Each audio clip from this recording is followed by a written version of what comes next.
Están con nosotros Otilia Polay. Ella es hermana de Víctor Polay Campos, que está preso, que era el líder del MRTA, preso ¿hace cuántos años, Otilia? Hace 26 años que está en la base naval, ¿no? 26 años en la base naval del Callao. En una base militar, ¿no? Y está con nosotros también Gabriel Aranguren, que era miembro militante del MRTA y que cumplió condena por 20 años. 20 años. 20 años, ajá. 20 años sí, estuvo usted en la cárcel por ser parte del MRTA. Sí, exacto. 17 años por condena efectiva, digamos, y 3 años en libertad condicional, cumpliendo con ciertas normas establecidas por el juez, ¿no? Claro, de los 20 años de la sentencia, 17 estuvo en prisión efectiva. Ajá. Y está con nosotros también el señor Manuel Ramírez, cuyo hermano murió en la cárcel mientras cumplía condena, esperando un indulto humanitario por razones de salud, ¿no? Así es. Nosotros solicitamos el indulto humanitario en 3 oportunidades, a pesar de que él tenía una enfermedad degenerativa e incurable, pero se nos negó y él terminó falleciendo en prisión luego de 17 años de carcelería, ¿no? Él estuvo condenado a 25, sentenciado a 25 y después de 17 falleció en la prisión. Esperando el indulto humanitario. Esperando el indulto humanitario. Se nos negó. Que entiendo, llegó a salir, pero ya cuando él estaba muerto, ¿no es cierto? Cuando ya no, digamos, o no llegó a salir. No llegó a salir. Él estuvo en la prisión, fue ya por sus cuadros muy dramáticos que hacía de asfixia. Él tenía la enfermedad degenerativa ELA, esclerosis lateral amiotrófica, y tenía unos cuadros ya muy fuertes dentro de la prisión. Él no dependía de él no podía ni siquiera asearse, no podía ni comer, no podía hacer nada. Y fue llevado de urgencia al hospital y a los 2 días falleció en el hospital. Pero en ningún momento se nos dio el indulto ni nada parecido. Lo que sí fue como un hecho anecdótico es que cuando él falleció, al día siguiente personal del INPE se nos acercó a nosotros como familiares y nos quiso hacer firmar como que él había fallecido en libertad, cosa que nosotros desistimos porque él había fallecido. Claro, porque no era cierto, además, ¿no? Obviamente, claro. Ahora, yo tengo acá la carta que ustedes han enviado al Papa Francisco. Yo me voy a tomar la libertad de leerla, de repente recorto alguna frase por la extensión, pero voy a tratar de ser fiel al contenido de la carta y quiero que todos prestemos atención, porque algo por lo que hay que empezar es por desarrollar la capacidad de escucharnos, ¿no? Que es parte del mensaje que Francisco ha dado en Chile. Dice: querido Papa Francisco, recibe el cariñoso saludo de los hombres y mujeres ex miembros del movimiento revolucionario Tupac Amaru, así como de nuestra fraterna y calurosa bienvenida por su visita pastoral a nuestra patria, portadora de vientos frescos de amor y paz. Le expresamos nuestro especial reconocimiento por su lucha en defensa de los derechos humanos, etc. En nuestras filas militaron y lucharon muchos cristianos, porque encontraron que nuestras propuestas políticas e ideológicas recogían exigencias de las enseñanzas de los evangelios, de las conferencias episcopales de Medellín y Puebla, así como la de Teología de la Liberación en su opción preferencial por los hombres. Por eso, en mayo del año 92, el MRTA envió una carta al obispo José Dahmer Bellido, entonces presidente de la conferencia episcopal, para que nombrara un capellán para la fuerza guerrillera del MRTA. Según la Comisión de la Verdad y la Reconciliación, el MRTA fue responsable del 1.7% de las víctimas fatales que ocurrieron durante el conflicto que sacudió nuestro país, principalmente entre el 80 y el 97. Con el ánimo de contribuir a la paz y a la reconciliación, hemos asumido nuestras responsabilidades. Esta carta la firman ex miembros del MRTA. Y hemos pedido perdón a los familiares de las víctimas por el dolor causado. Y nos hemos comprometido a que de ahora en adelante nuestra lucha por la liberación y el bienestar de nuestro pueblo lo haremos dentro del marco de la convivialidad fraterna y la democracia. Sin embargo, en el Perú queda aún un largo camino para lograr la tan ansiada paz y la reconciliación de todos los peruanos. Por eso nos permitimos pedirle de todo corazón, conociendo la importancia de su palabra, que haga un llamado a forjar una sociedad más justa, a superar odios y rencores que dejó el conflicto armado interno, para que los presos, presten atención a esto por favor, con más de 20 o 25 años de carcelería podamos regresar a nuestros hogares y los liberados que hayan cumplido ya su tiempo de privación de libertad sean acogidos en el seno de la sociedad, sin reproches ni limitaciones, para demostrar así nuestra real voluntad ciudadana, para que parte del sufrimiento de los familiares de los ejecutados extrajudicialmente, de los 15.000 detenidos desaparecidos, es importante que se conozca la verdad, las víctimas reparadas y los muertos reciban cristiana sepultura para su descanso eterno. Estamos seguros de que estos nobles objetivos son posibles de alcanzar. El hermano pueblo de Colombia lo está demostrando con el acuerdo de paz y la justicia transicional que está poniendo fin a más de 60 años de conflicto armado. Digamos, esto es un poco más extensa, pero esto es en resumen lo que ustedes... Y esta carta la han firmado Víctor Polay, Miguel Rincón, Lucero Cumpa, Hugo Avellaneda, Víctor Caro, Bernardo Roque, Elmer Sangama, Roberto Villar, Angélica Tello, Luis Gordon Iglesias, Roque González, Gabriel Vázquez y familiares, ¿no es cierto?, de los miembros del MRTA, algunos de ellos fallecidos, otros que están cumpliendo aún condena en la cárcel. Claro, los familiares que hemos firmado, en el caso mío como hermana de Víctor, pero también ahí está la firma de la señora Rolly Rojas, que es la madre de Rolly Rojas, que le decían el árabe, que participó en el... Pero igualmente hay la mamá de dos ex miembros del MRTA que fueron desaparecidos en San Martín, ¿no? Aquí también están los familiares de los desaparecidos y ellos también quieren decir su voz. Y yo quiero aquí hacer hincapié en el discurso de ayer que ha dado el Papa Francisco en la cárcel de mujeres. Es algo tan emotivo y tan que nos llega al corazón y que queremos rescatar las frases del Padre, ¿no? Cuando dice una condena sin horizonte es una vida, ¿no? Una vida perdida. Por eso es importante, dice, que todos los presos tengan que tener un futuro, un horizonte, algo que los haga vivir para que cuando terminen su condena puedan reincorporarse a la sociedad, como dice el Papa. El Papa les dice a las presas, pidan, exijan al gobierno y al Estado que haga programas de reinserción, porque el preso cuando termina la condena, ¿a dónde va?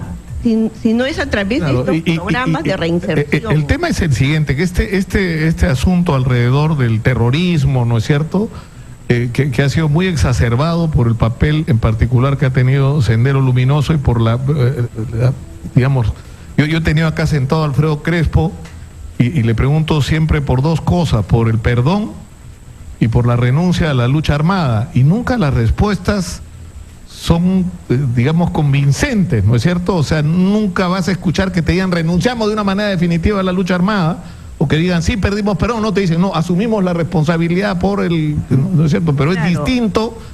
Ahora, el señor Aranguren, que está con nosotros, usted ha militado en el MRTA ¿cuántos años de su vida? Bueno, yo he militado en el MRTA, pero también he sido integrante de una comunidad cultural 12 de mayo, cristiana en Villa El Salvador, ¿no? Producto del contexto que se vive entonces, la influencia de la revolución sandinista, la lucha de liberación en el hermano país del Salvador y la teología de la liberación influyeron mucho en los jóvenes, digamos, ¿no?, de esa época, ¿no?, de los 80, ¿no? Y entonces empecé, digamos, a tener simpatías por las propuestas del MRTA, ¿no?, que de una u otra manera propugnaba, digamos, un Perú con más democracia, más justicia, digamos, ¿no? Entonces, en ese contexto, digamos, yo entré a participar dentro del MRTA. Y quiero enfatizar esto, lo que usted señala, señor Lúcar, agradeciéndole, ¿no?, que nos brinde este espacio para poder transmitirle a todos nuestros hermanos del Perú, a todo el pueblo peruano, de que este reconocimiento de nuestra responsabilidad dentro del conflicto interno y el pedir perdón a los familiares de las víctimas no es reciente, ¿no? No se está dando en esta coyuntura.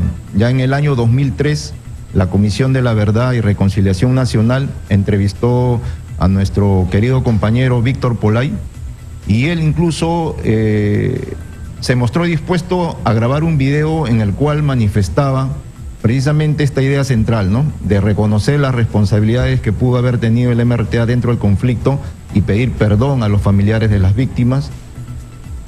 Y eso desde el año 2003 más o menos lo ha venido sosteniendo. Pero vimos a comienzos o a fines del año 2016 en que deberíamos o un buen número de ex militantes y ex miembros del MRTA firmar un pronunciamiento, ¿no?, público, ¿no?, para que la sociedad, el pueblo peruano tomen conocimiento de nuestra voluntad y también nuestro compromiso para convivir dentro de los marcos de la democracia, de las leyes y del respeto a la Constitución, pero sin renunciar a los sueños de un Perú soberano, con justicia social y una democracia realmente participativa. Entonces, desde el 2003 hay esta voluntad del MRTA, ¿no?, expresada a través de Víctor Pulay en la Comisión de la Verdad. Ahora, ¿el MRTA sigue existiendo o se disolvió ya? Porque ustedes se declaran ex miembros del MRTA. Efectivamente, parte del pronunciamiento que el 16 de marzo se dio a conocer primero en la ciudad de Tarapoto, en la región de San Martín, y luego el 3 de mayo que lo quisimos hacer acá en el Hotel Bolívar, pero que por cuestiones de seguridad, según afirmaba el ministro del Interior, procedió a cerrarnos el Hotel Bolívar, que ya estaba contratado una semana antes, donde íbamos a dar a conocer este pronunciamiento, ¿no?, que era una declaración pública por la solidaridad, la paz, la justicia y la democracia, ¿no? Esto en el mes de mayo y anteriormente en marzo. Claro, porque sí. Entonces ahí declaramos exactamente que el MRTA, nos declarábamos ex miembros del MRTA porque desde la toma de la embajada japonesa, los hechos que tristemente el desenlace que ocurrió con la muerte de 2 militares, el juez y los 14 integrantes del MRTA, desde ahí el MRTA no ha vuelto a hacer presencia con acciones armadas, digámoslo así, ni ninguno de sus ex miembros o ex presos ha vuelto a incurrir en un delito parecido, digamos, ¿no? Ninguno de nosotros, de los que hemos salido en libertad, hemos vuelto a incurrir en un delito de terrorismo o de violencia. Lo que se plantea acá son dos temas, ¿no? ¿No es cierto? O sea, nadie le puede pedir a una persona que renuncie a sus convicciones. La discusión es cómo vas a pelear por tus convicciones, ¿no es cierto? Si el procedimiento, ¿no es cierto?, el camino que vas a optar para luchar por el país con el que sueñas va a ser un camino de respeto por los otros, donde la violencia no va a ser la manera de imponerle al otro tus puntos de vista. Entonces, ese renunciamiento es muy importante, ¿no? Y ese es el que ustedes me dicen, por lo que sostienen en la carta, ustedes han tomado ese camino, ¿no es cierto? Exacto, claro. O sea, ahí planteamos de una manera clara, tajante. Quiero leerle esa parte, ¿no?, donde dice, después de algunas consideraciones con respecto que el MRTA fue parte de esa corriente guerrillera latinoamericana, guevarista, digamos, junto con las guerrillas del Salvador, claro, Colombia, etc. Farabundo Martí en El Salvador, el sandinismo en Nicaragua. Exacto. En todos esos países ya se han dado procesos de reconciliación.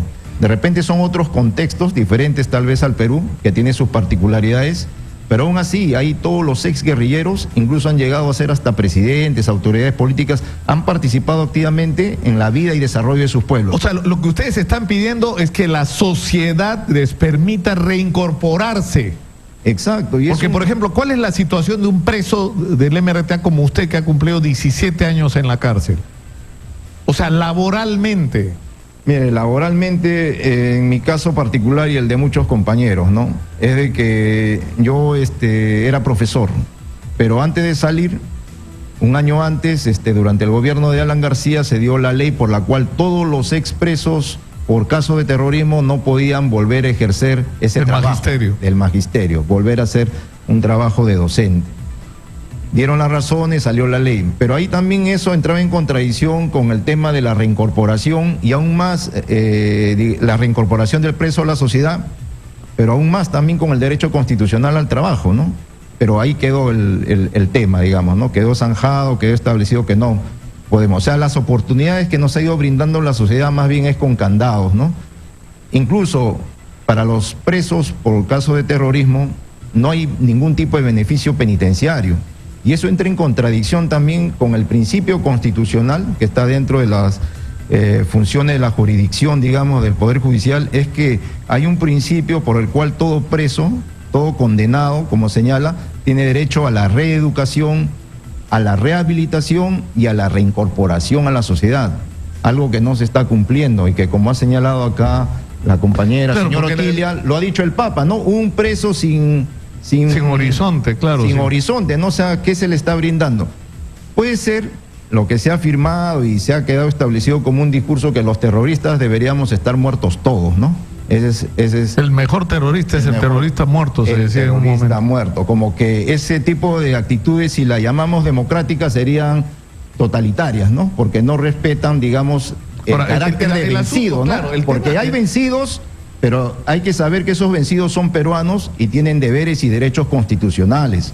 Los peruanos que luchamos o estábamos integrados, digamos, creyendo en querer cambiar la sociedad, llegamos a asumir nuestra responsabilidad por delitos de terrorismo, como lo ha establecido el Estado, y no hemos reclamado impunidad. En el caso de los del MRTA no se ha pedido ni amnistía ni indulto.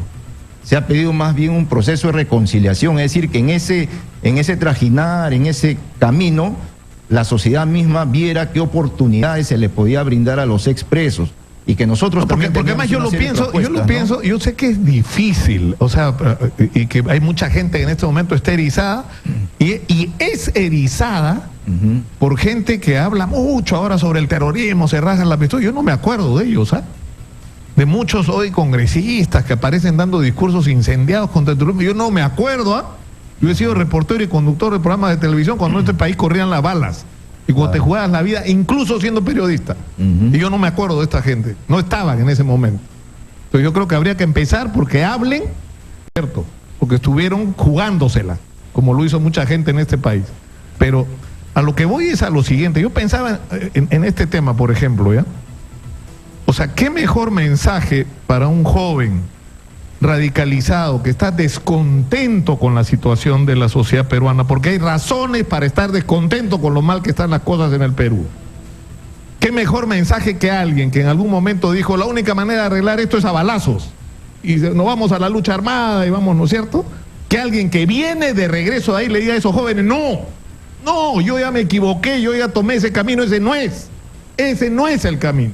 Ese es un mensaje poderosísimo, mucho más poderoso de alguien que nunca ha tenido nada que ver. Es decir, estás hablando desde la experiencia de tu propia vida. Es decir, un maestro que le diga, yo he estado 17 años en la cárcel, o sea, me he perdido la oportunidad de ver crecer a mis hijos, he estado separado de mi familia, y al final, ¿qué logré? Miren cómo estamos. O sea, dediqué parte de mi vida a esta lucha y mira cómo estamos, miren la calidad de presidente que tenemos. De repente, si nos hubiéramos metido en política en serio, ¿no es cierto?, tuviéramos presidentes de mejor calidad hoy. Entonces, no sé, me parece que como a veces miramos las cosas al revés, ¿no? Porque nos ciega un poco el fanatismo. Ahora es difícil, ¿no? Ustedes deben entender que es difícil, que está muy erizado esto, Otilia, ¿no?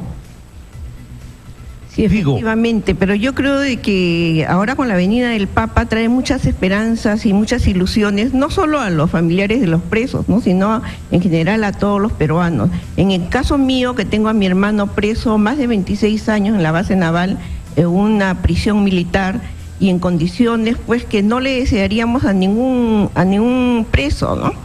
Yo creo, algunas personas me decían si estoy de acuerdo con el indulto.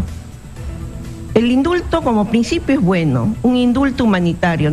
Yo personalmente como familiar de un preso, que sé lo que se sufre durante no 5, 10, sino más de 26 años, que mi familia ha sufrido por la carcelería de mi hermano, yo estoy a favor de un indulto, pero un indulto humanitario, ¿no? Yo creo que nadie puede estar en contra de un indulto, siempre y cuando sea humanitario, pero no un indulto donde todos tenemos la percepción de que ha sido a cambio de una no vacancia, ¿no? Eso es, en el caso mío, lo que cuestionaría el indulto.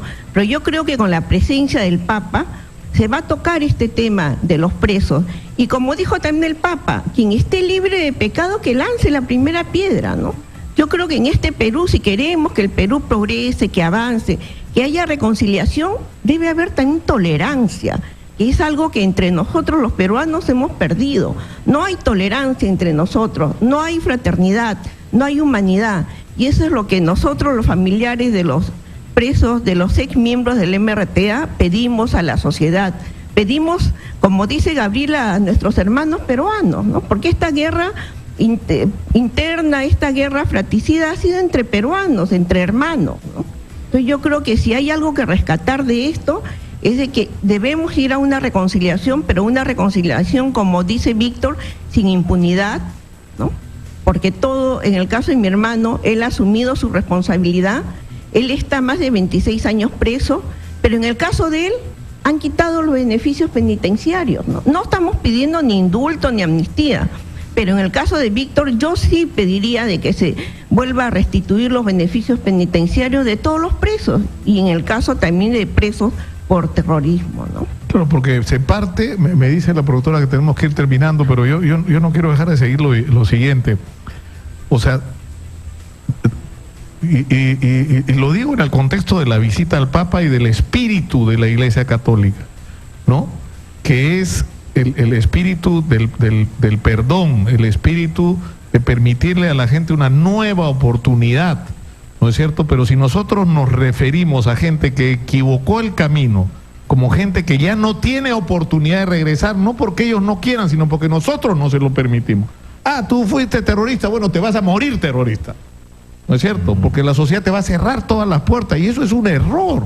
Claro, además... Un error, y sobre todo a gente que está arrepentida, claro, que ha pagado, ¿no es cierto? Ha pagado con años de cárcel, ¿no es cierto? No ha habido impunidad. Y pide perdón, o sea, ¿cuál debe ser tu actitud? ¿Seguir castigándolo o darle la oportunidad de que se reintegre a la sociedad y usar su experiencia para enriquecer tu democracia? O sea, yo insisto, qué mejor mensaje para la democracia que alguien que se enfrentó a ella diga fue un error hacerlo. Claro, además ellos no solo han asumido, Nicolás, su responsabilidad, sino que han pedido perdón a los familiares de las víctimas que han causado. Han pedido perdón a la sociedad por los delitos que han podido cometer, y eso es importante, como dice el Papa, hay que ser valiente para pedir perdón. Hay otros que no piden perdón, ¿no? Hay otros que dicen que han defraudado a la población, pero no, se ha pedido perdón. Víctor ha pedido perdón en N veces, no solo una vez, sino en varias oportunidades. Entonces, alguien que pida perdón, alguien que renuncia a la lucha armada y que dice que va, el día que salga, trabajará por la democracia, trabajará por un Perú con justicia social, como tú dices, ¿por qué no se les puede dar una segunda oportunidad? Sí, tenemos que terminar ya.